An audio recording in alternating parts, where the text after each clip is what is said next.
Hi ಸ್ನೇಹಿತರೆ, ನಮಸ್ತೆ. Welcome back to my YouTube channel. ಇವತ್ತಿನ ರೆಸಿಪಿ ಹಾಗಲಕಾಯಿ ಪಲ್ಯ. ಯಾವ ರೀತಿ ಮಾಡೋದು?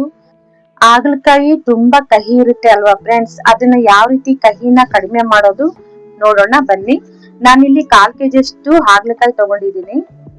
ಅದನ್ನ ನಾವು ಚಿಕ್ಕದಾಗಿ ಕಟ್ ಮಾಡ್ಕೊಳ್ಳಂದ್ರಿ. ಹೊಸಬ್ರು ಯಾರೆಲ್ಲ ನನ್ನ ಯೂಟ್ಯೂಬ್ ಚಾನಲ್ ನೋಡ್ತಾ ಇದ್ದೀರೋ ಪ್ಲೀಸ್ ಸಬ್ಸ್ಕ್ರೈಬ್ ಆಗಿ. ಹಾಗೆ ನನ್ನ ವಿಡಿಯೋ ಇಷ್ಟ ಆಗಿದ್ರೆ ಒಂದ್ ಲೈಕ್ ಕೊಡೋದ್ ಮಾತ್ರ ಮರೆಯಕ್ ಹೋಗ್ಬೇಡ್ರಿ. ನೋಡ್ರಿ, ಈ ರೀತಿ ಚಿಕ್ಕದಾಗಿ ಕಟ್ ಮಾಡ್ಕೊಂಡೆ. ಇದನ್ನ ಒಂದ್ ಪಾತ್ರೆಯಲ್ಲಿ ಹಾಕೊಳ್ಳಂದ್ರಿ. ಈ ಹಾಗಲಕಾಯಿ ನಾವು ಕಹಿನ ಕಡಿಮೆ ಮಾಡ್ಬೇಕು ಅಂದ್ರೆ ನಾವ್ ಏನ್ ಮಾಡ್ಬೇಕು ನೋಡ್ರಿ, ಮೊದಲಿಗೆ ಸ್ವಲ್ಪ ನೀರ್ ಹಾಕೊಳ್ಳಂದ್ರಿ. ನೀರ್ ಹಾಕ್ಬಿಟ್ಟು ಸ್ವಲ್ಪ ಉಪ್ಪು ಹಾಕೊಳ್ಳಂದ್ರಿ. ಮತ್ತೆ ಒಂದ್ ಅರ್ಧ ಸ್ಪೂನ್ ಅರಿಶಿನ ಪೌಡರ್ ಹಾಕೋಬೇಕಾಗುತ್ತೆ. ಹಾಕೊಂಡು ನೋಡ್ರಿ, ಇದನ್ನ ಒಂದ್ 10 ನಿಮಿಷ ಹಾಗೆ ಬಿಡ್ಬೇಕು ರೀ. ಉಪ್ಪೆಲ್ಲ ನೆನಿಬೇಕು. 10 ನಿಮಿಷ ನೆನಿಕೆ ಬಿಡ್ಬೇಕು. ನೋಡ್ರಿ, 10 ನಿಮಿಷ ಆಗಿದೆ. ಇದನ್ನ ಚೆನ್ನಾಗಿ ಹಿಂಡ್ ಬಿಟ್ಟು ಒಂದ್ ಪ್ಲೇಟ್ ಅಲ್ಲಿ ಹಾಕೊಳ್ಳಂದ್ರಿ. ಇದು ನೋಡ್ರಿ ಕಹಿ ಕಡಿಮೆ ಆಗಿರುತ್ತೆ ಕಣ್ರಿ. ಈ ರೀತಿ ಮಾಡೋದ್ರಿಂದ ಹಾಗಲಕಾಯಿ ಕಹಿ ಕಡಿಮೆ ಆಗುತ್ತೆ ಕಣ್ರಿ. ಬನ್ನಿ ಪಲ್ಯ ಯಾವ ರೀತಿ ಮಾಡೋದು ನೋಡೋಣ. ಮೊದಲಿಗೆ ನಾನು ಇದನ್ನ ಹಾಗಲಕಾಯಿನ ಎಣ್ಣೆಲಿ ಹುರ್ಕೊಳ್ತೀನಿ ಕಣ್ರಿ. ಚೆನ್ನಾಗಿ ಹುರ್ಕೋಬೇಕಂದ್ರೆ ಕಂದು ಬಣ್ಣ ಬರೋ ತನಕನು ನಾವು ಹುರ್ಕೋಬೇಕಾಗುತ್ತೆ. ಚೆನ್ನಾಗಿ ಹುರ್ಕೊಂಡಷ್ಟು ಪಲ್ಯ ಚೆನ್ನಾಗಾಗುತ್ತೆ ಕಣ್ರಿ. ನೋಡ್ರಿ, ಬೀಜ ಅದು ಯಾವ್ದು ತೆಗಿಬಾರ್ದು ಕಣ್ರಿ. ಅದೆಲ್ಲ ತುಂಬಾನೇ ಒಳ್ಳೇದು ಆರೋಗ್ಯಕ್ಕೆ.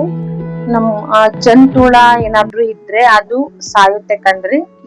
ಈ ಹಾಗಲಕಾಯಿ ಪಲ್ಯ ತಿನ್ನೋದ್ರಿಂದ ಶುಗರ್ನರಿಗೆ ತುಂಬಾನೇ ಒಳ್ಳೇದು. ನೋಡ್ರಿ, ಈ ರೀತಿ ಕಂದು ಬಣ್ಣ ಬರೋ ತನಕನು ಹುರ್ಕೊಂಡ್ವಿ. ಇದನ್ನ ಒಂದ್ ಪ್ಲೇಟಿಗೆ ಹಾಕೊಂಡ. ನೆಕ್ಸ್ಟ್ ಶೇಂಗಾ ಬೀಜ ಹುರ್ಕೊಳನ್ರಿ. ಸ್ವಲ್ಪ ಪಲ್ಯಕ್ಕೆ ಹಾಕ್ಲಿಕ್ಕೆ ಶೇಂಗಾ ಬೀಜ ಹುರ್ಕೊಳನ್ರಿ ಸ್ವಲ್ಪ.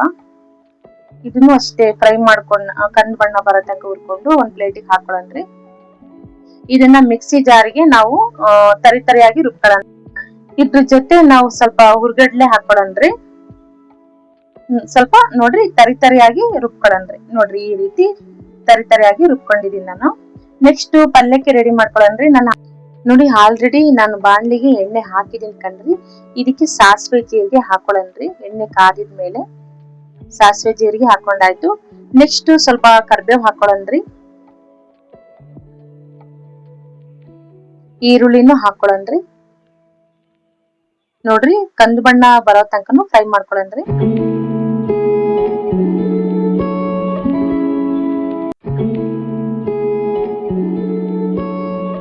ನಂತರ ಹಾಗಲಕಾಯಿ ಹುರ್ದಿರೋದ್ ಹಾಕೊಳನ್ರಿ ನೀಟಾಗಿ. ಅದನ್ನು ಫ್ರೈ ಮಾಡ್ಕೊಳನ್ರಿ ಚೆನ್ನಾಗಿ. ನೆಕ್ಸ್ಟ್ ಸ್ವಲ್ಪ ಬೆಲ್ಲ ಹಾಕೊಳನ್ರಿ. ಮತ್ತೆ ರುಚಿಗೆ ತಕ್ಕಷ್ಟು ಉಪ್ಪನ್ನು ಹಾಕೊಳನ್ರಿ. ಉಪ್ಪು ನೀವು ನೋಡ್ಬಿಟ್ಟು ಹಾಕೊಳ್ರಿ. ಅರ್ಧ ಸ್ಪೂನ್ ಅರಿಶಿನ ಪೌಡರ್ ಹಾಕೊಳನ್ರಿ. ನೆಕ್ಸ್ಟ್ ಖಾರ ಪುಡಿ ಹಾಕೊಳನ್ರಿ. 1 ಸ್ಪೂನ್ ಧನಿಯಾ ಪೌಡರ್ ಹಾಕೊಳ್ಳೋಣ. ನೋಡ್ರಿ, ಚೆನ್ನಾಗಿ ಫ್ರೈ ಮಾಡ್ಕೊಳನ್ರಿ. ನೋಡ್ರಿ, ಇದು ಬೇಯ್ಲಿಕ್ಕೆ ನಾನು ಒಂದು ಸಣ್ಣ ಲೋಟದಲ್ಲಿ ನೀರ್ ಹಾಕೊಳ್ತಾ ಇದ್ದೀನಿ. 1 ಲೋಟ ನೀರ್ ಹಾಕ್ಬೇಕು ಸ್ವಲ್ಪ ಬೇಯ್ಲಿಕ್ಕೆ.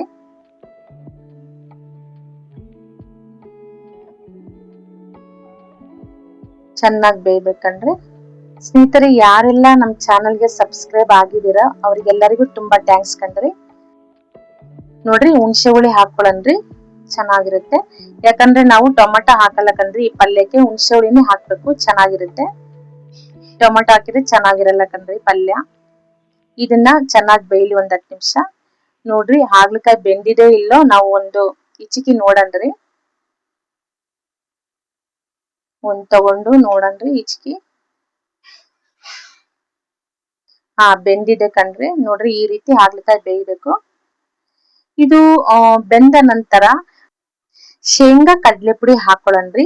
ಪುಡಿ ಮಾಡ್ಕೊಂಡಿದ್ವಿ ಅಲ್ವಾ ಮಿಕ್ಸಿ ಜಾರಿಗೆ, ಅದನ್ನ ಒಂದ್ ಸ್ವಲ್ಪ ಹಾಕೊಳನ್ರಿ. ಅಷ್ಟು ಹಾಕೋಣಕ್ ಹೋಗ್ಬೇಡ್ರಿ. ಮತ್ತೆ ನೆಕ್ಸ್ಟ್ ಪಲ್ಯ ಮಾಡುವಾಗ ಆ ಪುಡಿನ ಹಾಗೆ ತೆಗ್ದಿಟ್ಕೊಳ್ಳಿ ಬರುತ್ತೆ. ನೋಡ್ರಿ, ಇಷ್ಟ ಹಾಕಿದ್ರೆ ಸಾಕು ಕಣ್ರಿ. ಪಲ್ಯ ಗಟ್ಟಿ ಆಗುತ್ತೆ.